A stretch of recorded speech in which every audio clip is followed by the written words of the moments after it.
You know what I find with the alligators is they're quite placid. Their temperament is completely different. Steve Irwin's first crocodile capture happened when he was just 6 weeks old. His father placed the tiny baby's hand on a crocodile's tail during a hunt. Most parents would never dream of this, but this was only the beginning. By age 8, Steve caught his first venomous snake using nothing but a pillowcase. At 9, he wrestled a crocodile almost his own size. What happened during those early years created the fearless man the world knew. But there's one childhood incident that was so dangerous, it nearly ended everything before it started. It was about something much more personal that haunted him until his final day. Steve Irwin came into the world on February 22, 1962, in Melbourne. That date already carried meaning because it matched his mother Lynn's birthday. She used to smile during family gatherings and say it felt like she had given birth to herself. It created a bond that felt special from the start. Lynn was a wildlife rehabilitator. Bob, his father, was a plumber who spent every spare moment studying reptiles. When Steve was still only a few weeks old, the family moved to Queensland and built the Birwa Reptile Park. It later became Australia Zoo. Then everything changed again. Lynn died in a car accident when Steve was 9. The loss hit him so hard that he threw himself into their work, showing up at the park every afternoon after school. He fed animals, swept cages, and tried to fill the quiet space his mother had left behind. That connection and that pain shaped the purpose he carried for the rest of his life. From the start, he lived inside a world full of scales and claws. His parents ran an animal dealership along with the reptile park, so snakes and crocodiles were simply part of daily life. People around him remembered how he used to sleep beside a baby saltwater crocodile named Susie. Sometimes he reached school late because he would stop on the roadside to rescue lizards that were trying to cross. Things like that made perfect sense to him. By the time he turned 6, his birthday gift was a 12-foot python. He treated it like other kids treated action figures. At school, he would calmly hold out venomous snakes to classmates as if they were toys. After school, he helped his parents clean cages, feed crocs, and care for orphaned kangaroos and koalas. While other kids learned to ride bikes, Steve was already learning how wild creatures lived, moved, and reacted. It became the only world he trusted. His earliest memories were tied to that world. His first crocodile capture happened when he was just 6 weeks old. Bob took him on a croc hunt and let him hold the tail of a baby crocodile while he worked with the adult. That spark stayed with him. By the time he turned 8, Steve had caught his first venomous brown snake using nothing but a pillowcase and his own hands. It shocked adults, but Bob called it reckless brilliance. At 9, Steve grabbed hold of a crocodile almost as big as him. Bob had to jump in to stop a serious injury. These moments piled up.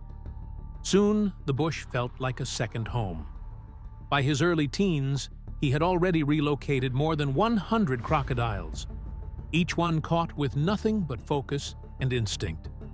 People began calling him Australia's rising croc catcher long before he understood what fame even meant. When he reached 17, he made a choice. He left school to work full-time at the reptile park. That same year, he was capturing over 100 dangerous reptiles annually. Snakes, pythons, even territorial crocs. One night in 1979, during a storm, he wrestled a 10-foot scrub python by hand to move it somewhere safe. It was the kind of danger he treated like routine. By 9, he had practiced handling crocodiles.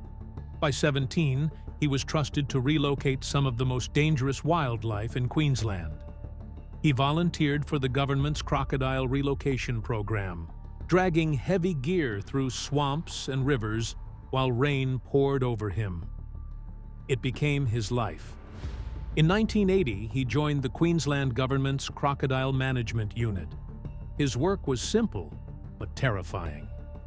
Find crocodiles that wandered too close to towns. Dive into muddy rivers at night. Use a spotlight and a rope. Outthink the reptile and survive. He relocated over 100 crocodiles in a single year. Many nights he swam into dark water, knowing the animal he was chasing could easily end him. These captures slowly became part of his legend. People in remote areas would whisper stories about the fearless guy who could swim with crocs and make it look easy. At 19, he faced one of the biggest tests of his early life.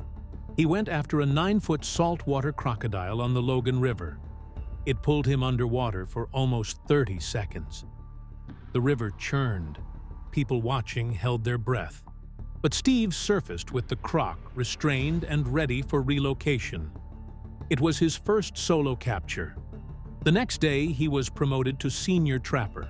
Stories about that moment spread through wildlife circles and helped shape his reputation as someone who would risk everything to protect both people and animals. By 1982, he took over the reptile park.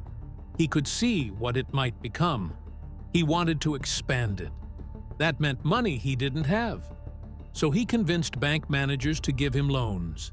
To persuade them, he showed footage of himself feeding crocodiles by hand.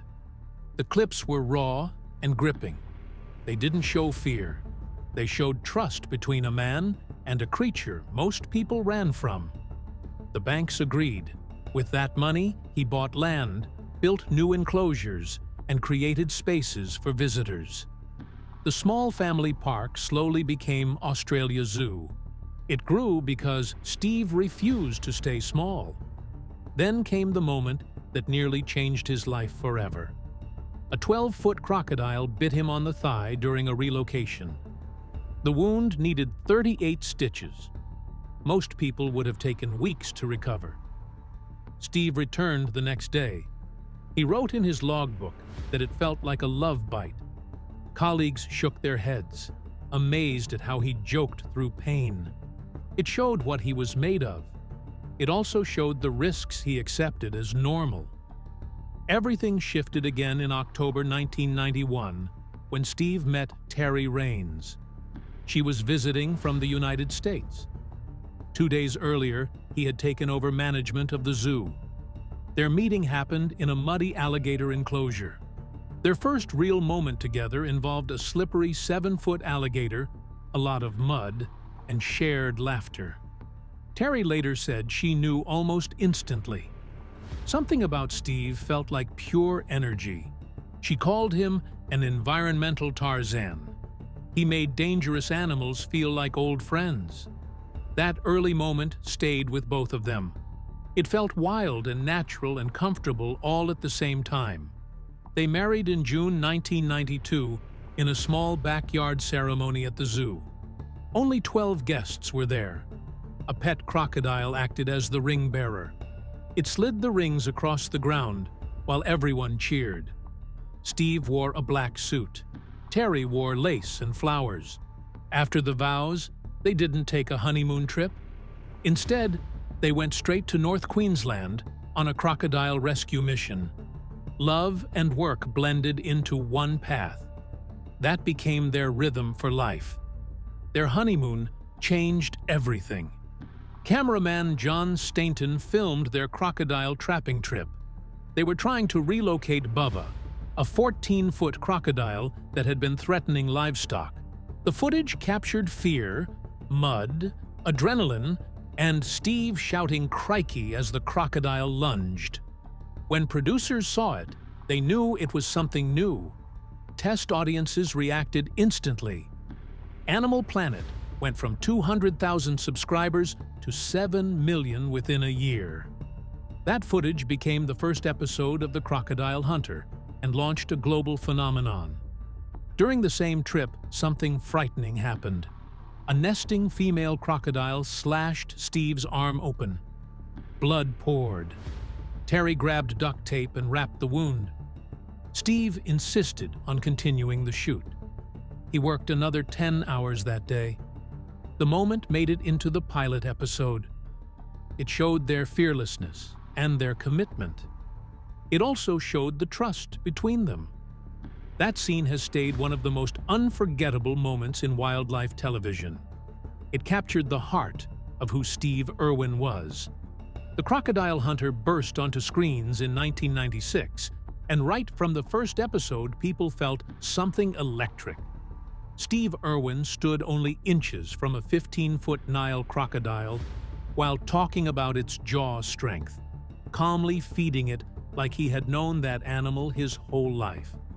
Viewers had never seen anything like it. That single episode pulled in 1.2 million viewers in the United States overnight, turning it into one of the most watched documentaries on Animal Planet. People wanted something real, something that felt alive, and Steve gave them that.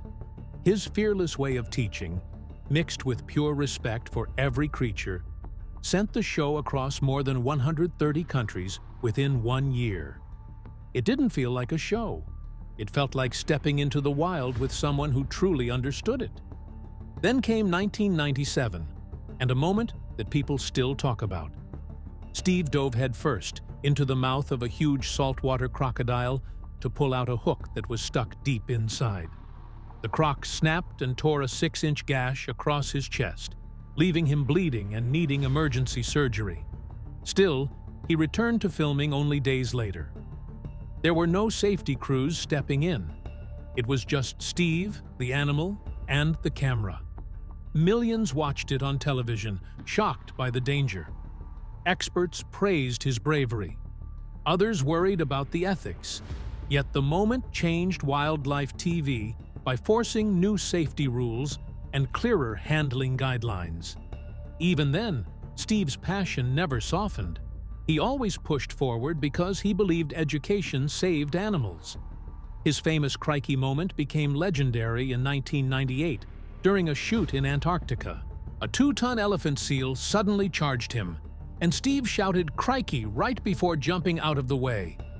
The clip traveled everywhere, played around 500 million times. The word became part of his identity. People used it in memes, in jokes, even in scientific names. A rare Australian snail was named Crikey Steverwini because of him. That one word captured everything about Steve. The excitement, the energy, the split-second reactions that made him look almost fearless. The crocodile hunter changed Animal Planet too. The channel grew to 76 million subscribers by 2002, helped mostly by Steve's show. His filming style was simple: a small crew, no barriers, no staged rescues. Every moment felt real because it was real. Over his career, he trapped and relocated more than 3,000 animals. People finally saw what conservation looked like in action. The success of the show led directly to the growth of Australia Zoo and its huge education programs. Even today, the zoo still uses the momentum he built. Steve's life was filled with danger. One of the lesser-known moments happened in the Amazon in 1999. He was stung by a 6-inch bullet ant, one of the most painful insects in the world. The sting caused nerve paralysis for 12 hours. Steve described it as fire in every nerve.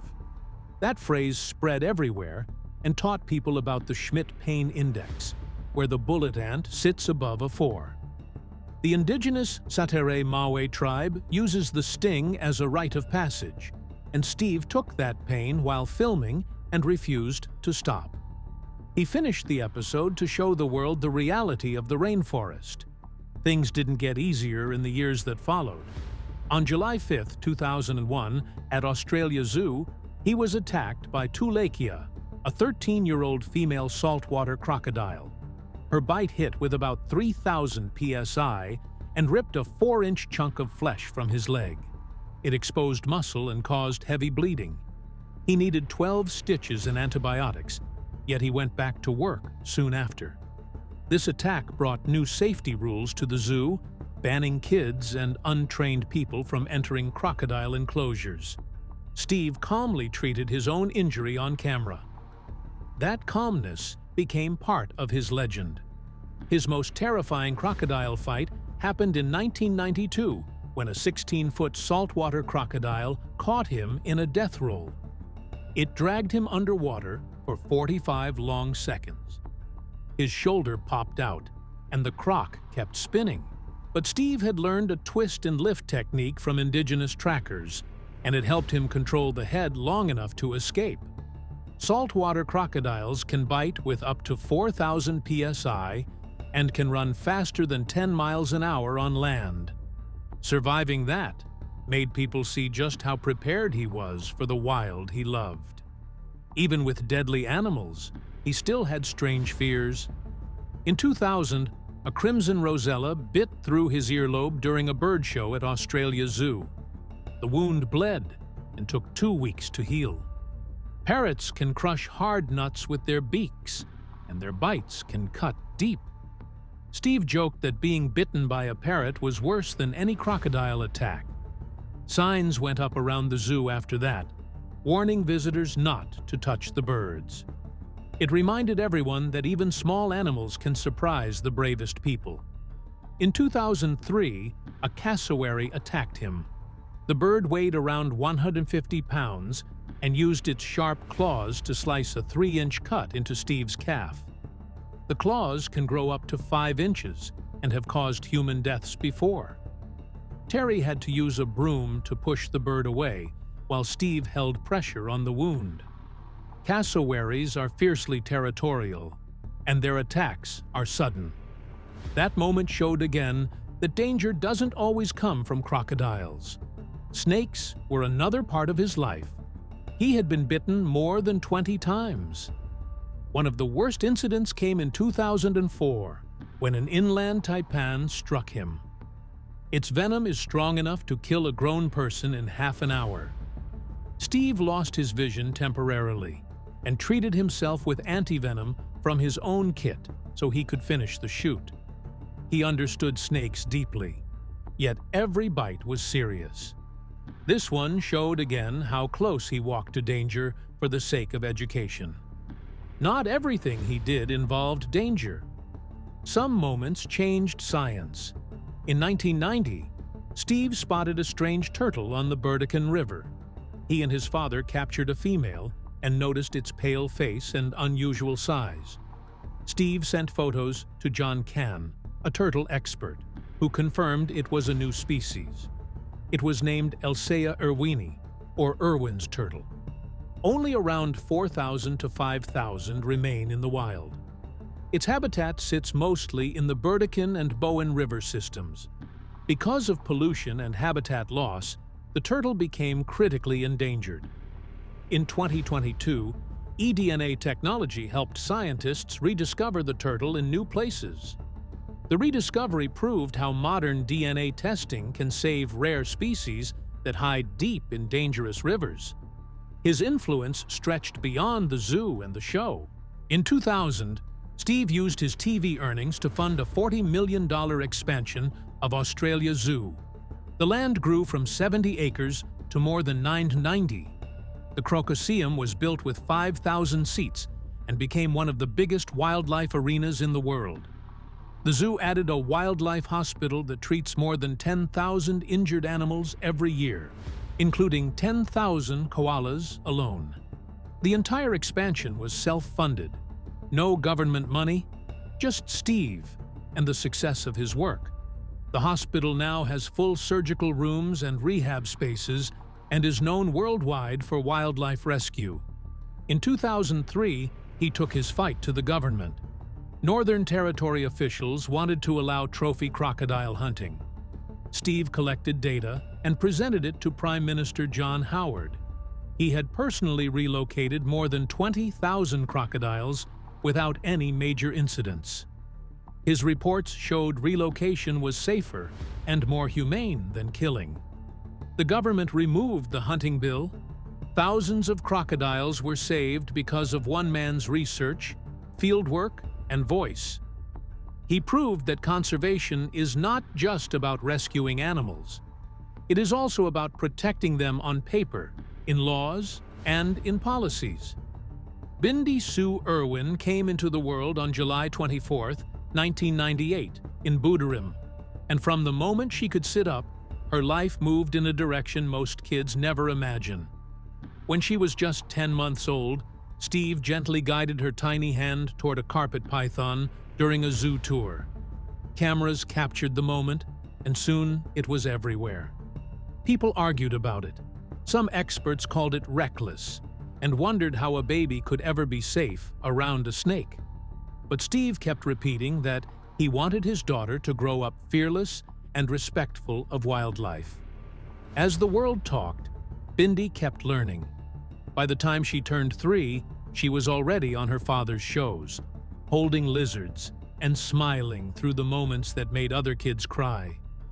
Her childhood blended lights, animals, and quiet lessons behind the scenes, pulling her into a world where education and entertainment mixed in a way only the Irwins could create. Then came Robert Clarence Irwin, born on December 1, 2003. He was only 4 months old when Steve carried him during a zoo demo and stood about 10 feet from a hungry 12-foot crocodile. The cameras caught everything. Within hours, the footage spread around the world, and people exploded with criticism. Politicians weighed in. Animal rights groups spoke on talk shows. Parents everywhere argued that Steve had crossed a line. The pressure grew so fast that Steve had to step forward and apologize, even though he kept explaining that he understood crocodiles better than most people understood their pets. The moment became one of the most debated in his career, a reminder that raising kids in the wild meant facing the world's judgment every single time. Life inside Australia. Zoo didn't feel glamorous at all. The Irwin family lived in a simple bungalow tucked right inside the zoo grounds. More than 2,000 animals surrounded them. Sometimes a lion's roar broke the silence of breakfast. Sometimes Steve walked past the porch, hand feeding a crocodile, turning an ordinary dinner into a lesson the kids would never forget. There were no fancy barriers or high-tech gates separating their house from the rest of the zoo. Animals wandered close, and the children grew up learning that danger and beauty often sit side by side. Steve kept telling them that animals weren't scary. They were fascinating.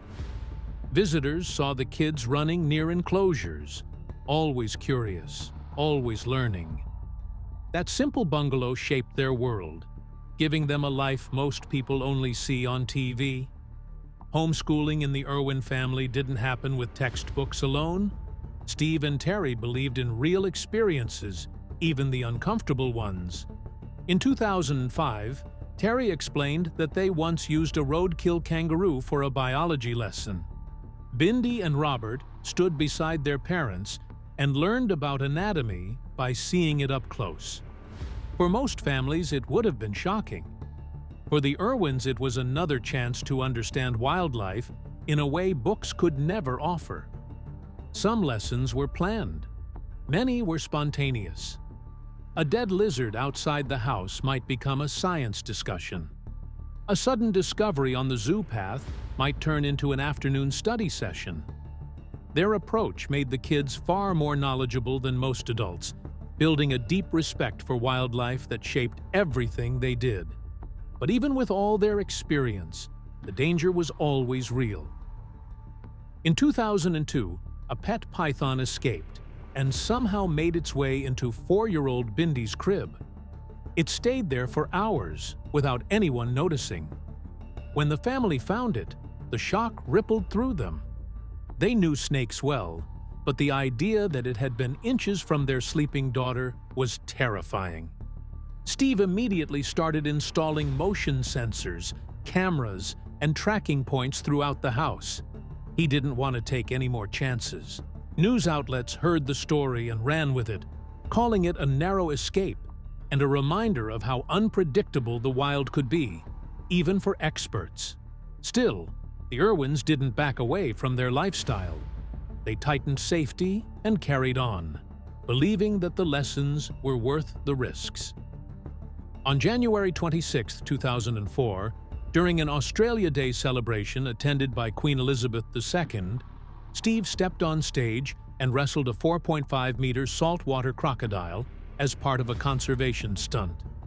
The crowd watched with excitement until the crocodile snapped too quickly and handlers scrambled.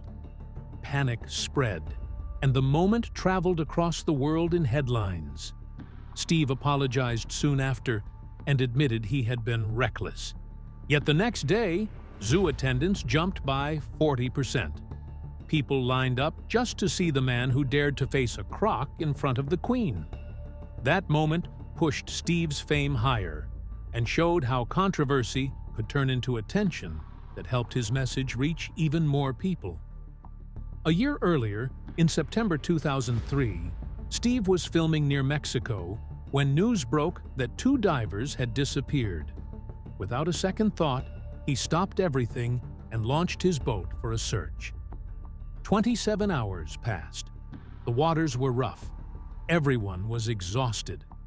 Finally, Steve found Scott Jones clinging to a rocky ledge, dehydrated and weak. But the second diver didn't survive. Steve stayed with the survivors, comforting them and sharing stories of fear and hope. It had nothing to do with his show. It was simply who he was. That rescue proved that his instinct to help extended far beyond crocodile habitats. Critics often accused Steve of exploiting animals.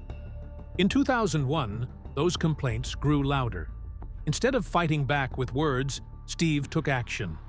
He began relocating crocodiles from dangerous zones to protected areas. By the time he was done, he had personally moved more than 5,000 crocodiles. This work reduced injuries, saved habitats, and changed how people approached conservation. The public saw the results.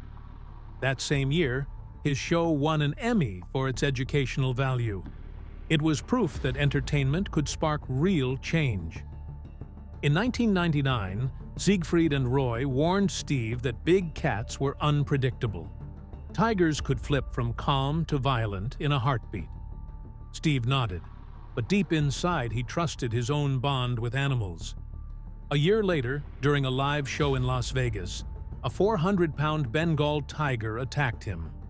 The bite tore into him, and he needed 25 stitches. The world reacted with fear and shock, but Steve saw it as part of the risk he willingly carried. He said that respecting animals meant understanding their power, not avoiding it. That mindset kept him going, even after the close call. By 2006, Steve's reach was enormous. More than 50 million children joined conservation clubs around the world because of his influence. He answered over 10,000 letters every year, sometimes sending photos of baby crocodiles or scribbled notes filled with warmth and encouragement. He made every kid feel seen. That connection built a generation of young conservationists who believed they could make a difference because Steve believed in them first. On September 4, 2006, Steve was filming at Bat Reef around 11:30 in the morning when everything changed. He approached a stingray to get footage for Bindi's show. The stingray reacted suddenly, lifting itself and driving a 12-inch barb into his chest. The strike lasted seconds. The wound pierced his heart. Blood filled the water, and Steve gasped for help. The crew pulled him onto the boat and did CPR for 45 minutes. When they reached Low Island, he was pronounced dead. It was a 1 in a million kind of injury, the sort that almost never happens. Stingrays rarely kill. But that day, everything lined up in the worst possible way, and the world lost him. Footage existed. Crew members saw the jagged wound and the way Steve struggled. His last words were, "I'm dying." The autopsy later confirmed that the barb had pierced the heart in a way that couldn't be survived. Terry Irwin kept the footage private. She wanted to protect Steve's dignity and her children's memories. A short clip leaked online in 2007, but it vanished just as quickly. No one knows if it was real. What remains certain is that the family chose privacy over spectacle, guarding Steve's final moments the way he would have wanted. Not long after his death, an asteroid between Mars and Jupiter was named Crikey in his honor. Scientists said the name captured Steve's spirit and enthusiasm. And now that little rock circles the sun forever, carrying his energy across the solar system. Meanwhile, the Irwin family kept his mission alive at Australia Zoo. In 2022 alone, they treated more than 15,000 animals. They opened a $10 million koala hospital, cared for more than 250 injured koalas in its first year, and expanded the zoo into one of the strongest conservation centers in Australia. Bindi and Robert stepped into the roles Steve once carried, working daily with rescuers, researchers, and guests. Their show, Crikey, It's the Irwins, began in 2018 and reached more than 100 million viewers worldwide. People tuned in to watch Robert handle crocodiles and Bindi care for animals with the same warmth that Steve once showed. The show inspired thousands of young people to follow conservation paths, proving that Steve's impact didn't fade. It grew. After Steve's passing, wildlife donations rose by 30%. His foundation gathered more than $20 million between 2006 and 2008. UNESCO honored him in 2007 as a wildlife ambassador. His passion moved people to open their hearts and wallets, showing how one person's energy can turn into a global force for good. And now, with a biopic coming in 2024 starring Chris Hemsworth, the world will see parts of Steve no one has seen before. His diaries from 1998 to 2006 revealed doubts, hopes, fears, and the pressure he carried while trying to protect the planet he loved. Those pages will pull people closer to the man behind the legend and show that his story was always more than adventure.